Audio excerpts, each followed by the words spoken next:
Welcome to the Gentleman's Guide to Vampires, and a video that has been a long time coming, at least according to one backer of Curseborn. That's right, one of you fine folks decided, you know what, I'm going to pick up this gauntlet and run with it. If Matthew Dawkins, the Gentleman Gamer, is making videos about Vampire the Masquerade again, I want him to go all in and talk about every single clan in one video. And I said, well, if you do that, I expect you to get a deluxe version of Curseborn with the slipcase, with the making of book, and the dice. And wouldn't you know it, that person called my bluff and went ahead and did it. So thank you, you bastard. Thank you very much, Simon. I do appreciate that. And here we are. And at first, well, this person said, I would like for you to rank your favorite clans. And I said, yeah, ranking isn't, well, you know, going from top to bottom isn't that fun for me. But I thought about it and I thought, let's go with a tier list. Let's do the good old-fashioned modern thing that people seem to enjoy these days, and that is a tier list. So this video, in rare Gentleman Gamer exception, is going to actually have cuts where the tier list is going to appear. I already have the tiers in my mind, although I'm not entirely sure where I'm going to assign every single clan. So I'm going to try going through them in alphabetical order, and you're going to have to see whether you can catch me out here if I miss any clans. Now, this isn't going to go into bloodlines, as in we will talk about the bloodlines maybe in some other video if this is popular. Tell you what, if someone wants a bloodlines video, if I can get 5 of you to back, because there's a lot of damn bloodlines in Vampire, if 5 of you off the back of this back for a deluxe copy of Curseborn with the slipcase, the making of book, and the dice, and you post below, or no, hell, you contact me through MatthewDawkins.com to prove it, like Simon did, I will make your goddamn Bloodlines video. But you're going to have to do it fast, because the Curseborn Kickstarter video, easy for you to say, only has 2 days left. It ends on Halloween. So let's get started. Our rankings are going to be Antediluvian, at the best, Methuselah, Elder, Ancilla, Neonate, Fledgling, and Discharge. Discharge is not even a vampire. Discharge is where the blood just kind of seeps out, and maybe it makes some kind of homunculoid blob that vaguely resembles a canite, but it isn't a vampire, and I wonder if you can guess which clans I'm going to put where. And keep in mind also that my personal favourites, change like the wind. I've been involved in Vampire the Masquerade for so long now that it is impossible for me to really name a favourite. It really depends on the character concept I'm going to play. So ultimately, this ranking is pointless. But I will do it. I will do it for you. So, in alphabetical order, we need to start with the Assamites, or Banu Hakim. I'm not going to separate the Assamites and the Banu Hakim, because I think that they, of all of the clans that underwent a name change from V20 to V5, are probably the closest to their prior edition. I understand there's been some changes lately. Maybe the Shulgi has joined the Sabbat or something, which sounds utterly insane to me. But I haven't read that. I don't know about it. All I can say is when I think of the Banu Hakim, I really like to style them as the judges of the kindred. I'd like to move away from the idea of Assamites as pure assassins, though that is a perfectly viable concept and a very fun one as well. I love the idea that they are the law keepers, the designated law, LAW keepers. And I think that is a really strong character concept. It's something that I really pushed for when I wrote their entry for V5 in the Camarilla sourcebook, because they had just joined the Camarilla, and I think that their joining the Camarilla was something that was very much on the cards throughout Revised Edition and 20th Anniversary Edition. It was natural to go there. I wasn't the biggest advocate for it. Now, the problem with the Banu Hakim is they can be very one-dimensional. they can be very stereotypical. They are the Middle East clan, if you ignore the Ministry, the followers of Set, who are also a Middle East clan. But I think what I've seen lately is some very interesting Banu Hakim archetypes. I've really enjoyed watching some people play Banu Hakim in ways I've not seen before. And it does kind of funnel that Judge Dredd feeling through them now. That idea of they are the relentless law keepers. They are the people who are maintaining the masquerade with deadly force. They have that aspect of not just judge, but also executioner. They'll leave the jury part to the softer clans. And I think that is a really... I know edge is often a negative word now, but I think that's a really fun, hard edge that the Banu Hakim have got now.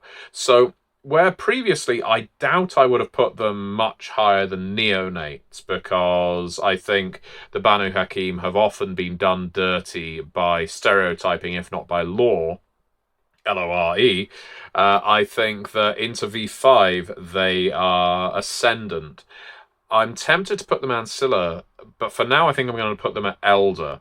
I think they are a strong enough clan now that I have got a lot of ideas for how you could play them, and my love for them has only increased as the editions have gone on. The more writers have basically expanded the concept from just they are the shadowy assassins from Alamut, I think the more interesting the Banu Hakim are. So we move on to the Brewha in alphabetical order, or Brewja. I know, technically the Spanish pronunciation would be Brewha. It isn't the Spanish word because it has an H on the end, so Brewja is just as valid. And that is also the pronunciation of them in the Bloodlines video game, for whatever that matters. The Brewha, however, because that's how I prefer to say it, again, as with all these clans, my taste for them has vacillated all over the place since I very first started playing. To be honest, the first time I started playing, I just saw them as non-entities. They were the Anarch clan, in a way. The entire sect was summed up in the clan's ethos, rebelling against the power. And I later came to see them as just the angry clan. They're the clan who are just always fed up and punching people they shouldn't, or running their mouth when they shouldn't. And again, I think the Brewha have got a little more to them than that. But, you know, I think that almost their biggest L-O-R-E law, I'm going to keep saying law now, and I think for the time being we're going to be saying law instead of, we'll say law and justice. L-O-R-E is law, justice is law, L-A-W. I know they're not the same thing, but that's what we're going to go with. Anyway, I think the law about the Brewha is also their weakest point. I think there's so much weight on Carthage at this point that ties to the Brewha past that they have kind of lost anything else, or never gained much else. They are a clan that is almost defined by the fact that they are fallen, and they fell over 2,000 years ago and just keep falling. Now they're in the Anarchs. I guess they have a more solid place in Kindred society, but I've played some fun Brewha, and I've seen plenty of fun Brewha, but ultimately it comes back to that kernel of an idea that this is a vampire that can barely control themselves and is prone to frenzy. And sometimes they'll channel that into interesting ways, but other times they're just going to be a chaotic wildcard maniac, which Malkavian can also be, but I think the Brewha is more boring when they do it. So with the caveat that I love all these clans, the Brewha, they have tenure. So I'm probably going to be generous enough to say that they are Ancilla. I want to say neonates, but I think people will unsubscribe in droves. You know what? I'll stick to my guns. I'm going to go for neonate for the Brewha. Wow, that's a gulf, isn't it? From neonate to from elder down to neonate. I did not expect that when I was talking about them. And that takes us on to the Cappadocians, because we are going into the Dark Ages, and this is going to be an odd one because I'm dividing up the Cappadocians, the Gvani, and the Heata. Now, the Cappadocians I love. They were the first clan I was drawn to in Dark Ages, and it wasn't because of their concept, it was because of the lore, L-O-R-E, because I was so interested in the mythos, the meta plot of Vampire the Masquerade, and there were few clans that were so served by the meta plot as the Cappadocians. You immediately had a doomed character archetype. They were cool, they were creepy, they were shady, they were lurking in the background, and they were tied intrinsically into the future of the game because the Gvani had to emerge from them. And for the longest time, the mandate was no Cappadocians have survived into the final nights, only for the last Cappadocian to keep reappearing over and over again, thus nullifying that entire Transylvania Chronicles metaplot moment. Anyway, so I really love the Cappadocians for their place in the game, and I always came up with interesting concepts for them. But I think the Cappadocians' biggest weakness presented was that their entire thing was that they were just the progenitors of the Gvani. When I would read Vampire the Dark Ages, and all it would really talk about is how the Cappadocians will become the Gvani. This Cappadocian will die, and the Gvani will... It became a little cloying. They were placeholders, they were prologues, and so we found out less about their role in the Dark Ages and more about their ultimate destruction. Now, I would say Dark Ages Vampire did a lot to remedy this. V20 Dark Ages did some to remedy this. Certainly, I think Dark Ages Companion, which I developed, and Tome of Secrets, which I wrote on, did a fair amount to rehabilitate the Cappadocians, but I think they are constantly tied to that idea of being the precursor to the Gvani. So while I love the clan and I love the discipline spread, I love Mortis, and I find it more interesting than Necromancy, I like the idea of splitting them up because it keeps them distinct. Oh, you know what? This is tricky because I have, as the more I talk about them, the more nostalgic love I have for the Cappadocians. Oh, this is tricky. Oh, ho, ho, ho, ho. I feel like I'm going to have to put them in at Ancilla. I'm putting them firm mid-table. I think their strengths, their aesthetic, and their ties to the metaplot, I love all of that. But I see far too many people playing them as the last Cappadocian, as having no real concept beyond the fact that they are doomed, that I think my love for them is tied to an aspect of the game that isn't...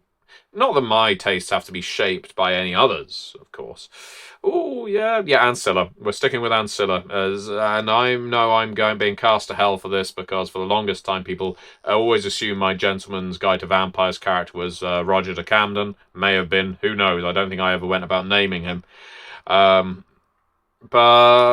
yeah, Ancilla, I'm afraid. So that takes us on to Caitiff, or Caitiff. Clanless. Is this a clan? Well, it is in V5, so let's look at them. For my money, the Caitiff are less interesting than the Thin Bloods. For my money, the Caitiff are the clan for players who have a really interesting character concept and are not married to the idea of clans. The idea that they can take any spread of 3 disciplines, so it's a pick-and-mix clan. The idea of being an outcast, but not too outcast, like the Thin Bloods.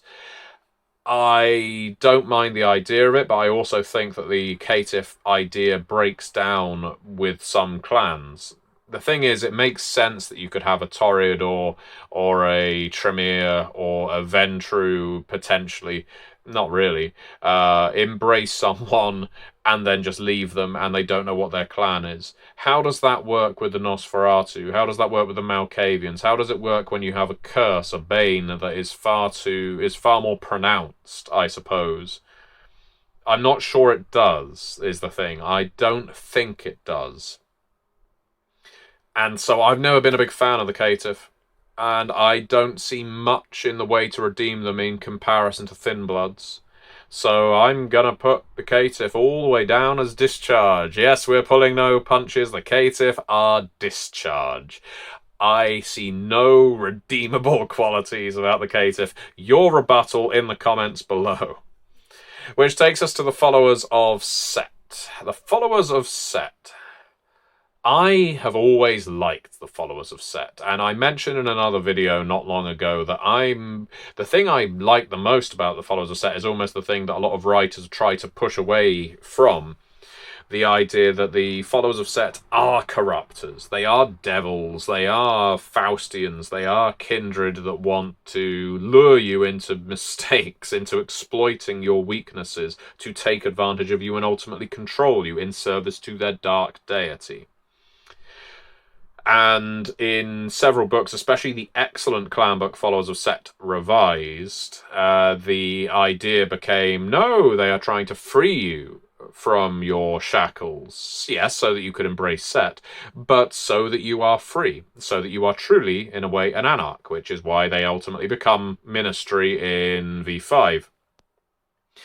And so where do I rank them now? Well, I have always enjoyed playing the Followers of Set, so this is an interesting one. My personal tastes, I think, much like with the Cappadocians, are not reflected in the game material itself. And I think, in a way, I like the purity of the Followers of Set. I enjoyed my work on the Ministry. Don't get me wrong, I think the Ministry opens up the Followers of Set clan archetype more, but I think that the Followers of Set themselves are more enjoyable to me. And unlike the Cappadocians are not hooked entrenchedly into the meta plot to a almost intractable degree, I think the problem is the Followers of Set are victims of their own press and their own deeds. Who would do a deal with a follower of Set unless you're truly desperate, I suppose? Well, there's your answer. Who would trust a follower of Set? They are problems in the setting because, yes, while they can be information secret and blackmail brokers and so on, they are also villains, and they're painted as villains. I'm going to go the wrong way with this, and I think I'm going to put the Followers of Set as neonates. Yeah, I know, I'm being very harsh to these Vampire the Masquerade clans right now. It'll be interesting to see where I put the Ministry when I get to them. Okay, so where do we go from the Followers of Set? The Gang Grell. Okay, the Gang Grell. So, Gang Grell, I think, are an evergreen clan. They appeal to people who want to do a lot of damage. They appeal to players who want to play the Outcast clan. They appeal to players who want to play Lone Wolf Wolverine types. They appeal to players who want to buck against society without looking so impotent as the Brewha. Brewha. I think there's a lot to recommend the Gangrel. And I especially enjoy delving into the Gangrel when you start getting into social Gangrel. The Gangrel who are more, let's say, equipped for intimidating people in a boardroom. They don't have the disciplines for it, but I love the idea of scaling a Gangrel so that they might have high social attributes and decent, physical related skills or abilities. You know, mixing it up a little, I think, is always very interesting to me. I have never struggled to come up with a good idea for a Gangrel, and I think that the clan itself, it has earned its popularity. There's a reason there's a Gangrel clan in Requiem as well. You know, they are well suited to the entire Vampire the Masquerade experience. Now, the one thing I would say, and this is the one thing that I hold back from, is I'm not all that keen on their place in the meta plot. And yes, this is me, again, this is just my opinion. I don't think that they have all that much depth. This is my one major issue with the Gangrel. I think they are a clan that is very appealing at face value, and then doesn't offer a huge amount beyond that. That's fine for a modern chronicle that isn't tied to metaplot or anything like that, but speaking to my tastes, I like to have more hooks in the metaplot than the Gangrel offer. If anything, I would say the Gangrel are probably the most divorced major clan from the metaplot of the game. Feel free, once again, to rebut my comment in the comments below, but I think you'll find I'm right. So I'm not going to be able to give them one of the top two spots of Antediluvian or Methuselah, but they are a firm elder clan to my mind. So we're running up to, well, we're about to get 20 minutes, so I don't think we're going to do every single clan in this first video, so we're going to have to come back for a part 2, but let's deal with the Gvani before that. The Gvani have a lot of problems, I think it's fair to say. They are, of course, both archetype and stereotype. They are the incestuous necromancer mafia. They are confused. They are Venetian mafia, when the mafia, of course, doesn't come from Venice. They are merchant family. They are diablerists. They are devil kindred. They are necromancers. They are tied with the Tremere for the clan with the most impact in the published meta plot. And by that I mean, I don't think there are many clans that have had quite so many books released surrounding them. Of course, if you count the 4 Gvani Chronicles, and you count the fact that almost every single Cappadocian profiled in Vampire the Dark Ages is talking about the Gvani, and you basically see how the Cappadocians are addressed as precursors, the weak source to the Gvani, which I know a lot of us disagree with, because we came up with excellent Cappadocian characters. The Gvani have issues, but what I will say in their favour is the Gvani have a real clear concept, in the sense of, I think new players, when they read the Gvani, can immediately come up with a character concept. Yes, it's sometimes stereotypical, but I think for what is ultimately an independent clan, a clan that sees very little appearance in a lot of Masquerade games because they are not only seen as independent, but they're not allowed to interfere in Camarilla or Sabbat deals.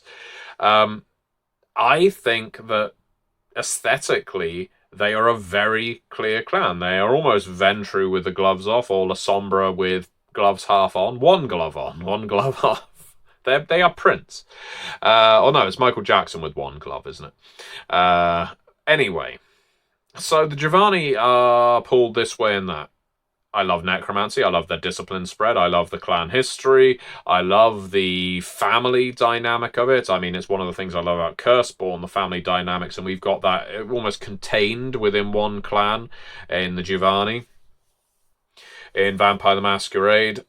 And I love the minor families of the Gvani. I'm coming around. I was going to really ditch on the Gvani, but I think my talking about them is making me love them even more. Maybe even more than the Cappadocians. That is a worrying thought. Yeah, I'm going to give the Gvani elder status. Ooh, that is probably a controversial take. Especially as I think, from my memory of the polls of the Vampire the Masquerade most and least played clans, the Gvani were always at the bottom. But I enjoy them. I enjoy playing them. I enjoy running games for them. They are one of the best clans to play a single clan game. Gvani earn that elder spot.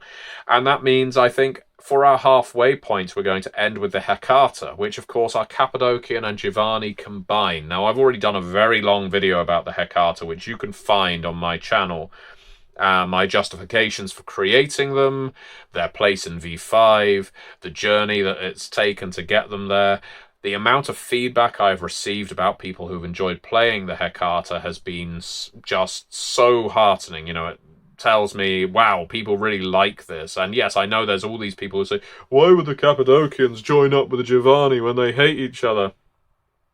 Read Cults of the Blood Gods and get your answer. It is right there in print, clear as crystal, black and white. It is there in Cults of the Blood Gods. It's there in Lord of the Bloodlines. It's there in Beckett's Jihad Diary. But don't get me started, because I'm already started and I shouldn't continue. So, Heata. Where do I place them? Well, I think, and yes, it is with no little amount of bias, I think the Heata are the best necromancy clan in Vampire the Masquerade since its production. I think that the people who worked on them, not just myself, did an absolutely superb job marrying the Cappadocians and the Gvani and the Harbingers and the Samdi into one playable gestalt. It's still a family, and there's still feuds within that family. They do not all love each other. And I think their presence in Vampire the Masquerade now is far more lethal, far more chaotic, far more interesting. Where the Gvani was so consumed with their internal crap, now the Heata are basically almost a sect of their own. And so I'm going to be putting the Heata up to Methuselah level. They are Methuselah tier. The Heata are our first Methuselah clan. Oh, I can see people hating this right now. Anyway, we have gone well over 20 minutes, and I appreciate that's going to test some people's patience. So what I will do, I will divide this this video into 2 parts, and I hope you come back if you haven't been so insulted. And remember, if you want me to do a Bloodlines video as well, you do need to pick up, well, not just one person, but I need at least 5 people, that's right, 5 people, to contact me through MatthewDawkins.com, that's my website, with evidence that they have backed Curseborn newly for the deluxe version in the slipcase, with the making of, and the dice. Yes, this is a big ask, but that's because making a video about all of those damn bloodlines is also a big ask. So if one of you is particularly convinced that you want to do it, now is the time. Put your money where your mouth is. Buy a fantastic new urban horror game and make me make your video. Thank you very much for watching, and I look forward to seeing the fury in the comment section. Bye-bye.